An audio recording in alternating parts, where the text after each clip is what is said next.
Le super tocard de la chaîne Borrelas est un nom professionnel de bas niveau, avec des qualités suborbitales exceptionnelles. En conséquence, il ne faut absolument pas tenter de reproduire ou d'imiter le contenu de ce vidéogramme. Amateurs de savoir et de second degré, bonsoir. J'espère que vous allez tous très bien. Moi en tout cas. Elle va te lâcher, ma vieille Sandrine. Non et non. Aujourd'hui, c'est essentiellement de cinéma que l'on va parler, donc on va faire les choses bien. Hey Titi, repasse-le moi en VO. Hein? Bah en VO. À quoi? En version originale. En anglais. Oh, en anglais! Oh, en anglais! Say hello to my little friend. Tout d'abord, lorsque je parle de technique d'écriture, j'entends par là de mécanique, que l'on retrouvera dans un scénario, lui-même qu'on retrouvera dans un film, dans une vidéo, une série, etc., etc. Et comme le titre de la vidéo le dit si bien, nous allons en voir 10. Et on va commencer selon moi avec la plus simple, la voix off. Je pense que vous savez de quoi je parle tellement c'est simple. Sinon, vous prenez un plan, et si vous entendez une voix dans ce plan et qu'il n'y a pas la présence du personnage, vous avez une voix off. Je vais vous donner un exemple qui n'en est pas un. Si vous avez une discussion entre deux personnages, et que le personnage qui parle, vous ne le voyez pas à l'écran, cela ne veut pas forcément dire que c'est une voix off. Voici un bon exemple de voix off. Avant que le crépuscule ne tombe sur les dieux, une légende est née revendiquant sa place parmi eux. Passons maintenant au flashback et au flash forward. Un flashback, c'est tout simplement un bond dans le passé. Donc c'est un bond, et c'est dans le passé. Je ne peux pas faire plus clair. Et le flash forward, c'est exactement la même chose. C'est un bond, mais cette fois-ci là, dans le futur. Généralement, le flash forward et le flashback sont utilisés pour présenter un événement. C'est quelque chose qui s'est passé ou qui va se passer. Donc ça peut être genre la prophétie, ça peut être un souvenir, etc. etc. Mais sachez qu'il existe aussi un procédé d'écriture qui vise à commencer un film par la fin et faire en sorte que le film tout entier soit un immense flashback. Pour vous citer un exemple, John Wick. Le film commence par le personnage principal qui s'appelle John Wick, qui est blessé et qui sort d'une voiture. Il sort de la voiture, il regarde une vidéo de sa défunte femme sur son téléphone et ensuite on enchaîne sur le personnage éteignant son réveil. À partir d'ici, le flashback commence et le film se finira donc par le début. Donc la grande majorité du film, c'est finalement un flashback, donc ce sont des événements qui se sont déjà passés. Le climax, maintenant. Procédé encore une fois très simple à comprendre. Le climax, c'est genre l'aboutissement du film, c'est le moment ultime du film, c'est l'apogée de l'œuvre ancestrale du dieu divin. Généralement, avant le climax, il y aura des moments de tension, de stress et de suspense. Ouais, de suspense. Je t'emmerde. Cette atmosphère donnera davantage d'importance au climax, car non seulement cela va changer le déroulement de l'histoire, le plus souvent pour finir l'action principale, ou l'acte final, mais aussi par le fait que cette tension va subitement redescendre pour laisser place à différentes émotions.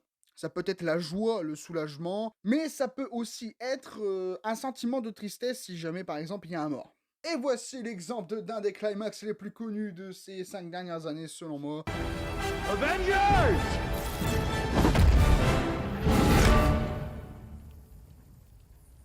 Assemble.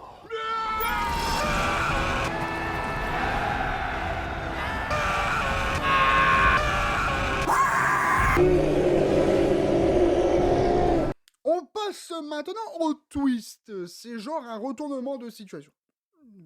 C'est tout. C'est pas plus, c'est pas moins, c'est juste un retournement de situation. C'est un truc qui se produit, une révélation si vous voulez, Révélation, révélation. Ouh, les bananes sont une excellente source de potassium. qui change absolument tout ce que vous savez sur un personnage. Sur un personnage ou sur l'histoire.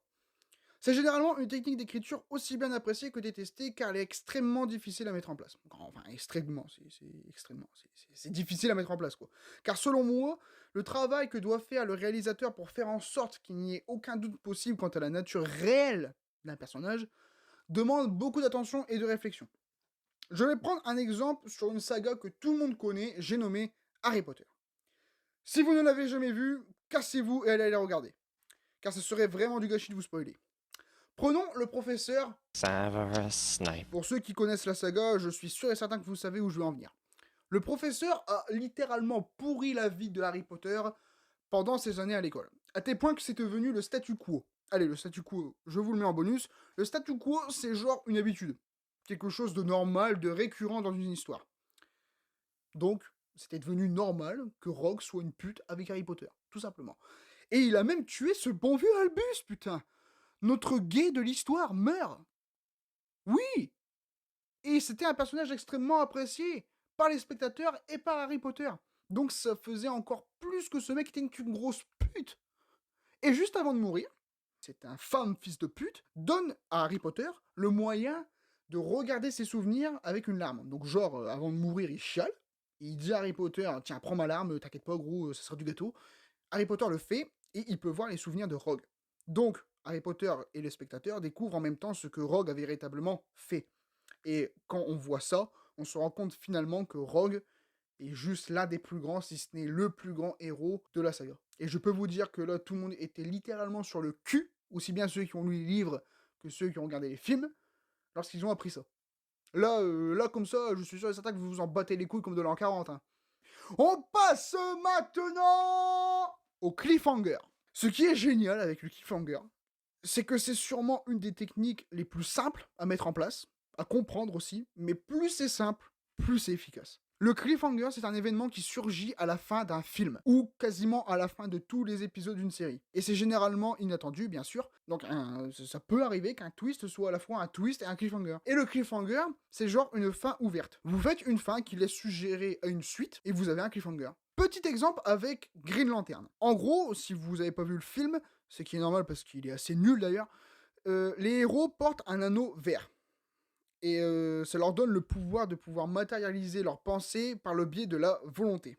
Et en gros, à la fin du film, il y a un ennemi qui est trop fort, et en gros, il forge un anneau jaune qui utilise la peur et non la volonté pour matérialiser ces choses, pardon.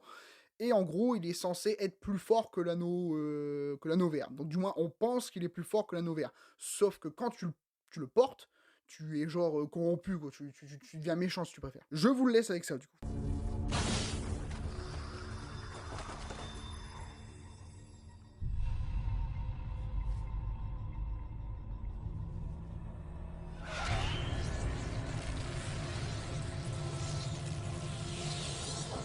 C'est sûrement mon cliffhanger préféré, mais le film a tellement été pourri, il a tellement pas marché qu'il n'y a jamais eu de suite. Du moins pour l'instant. C'est ce qui est dommage. On peut se le lire.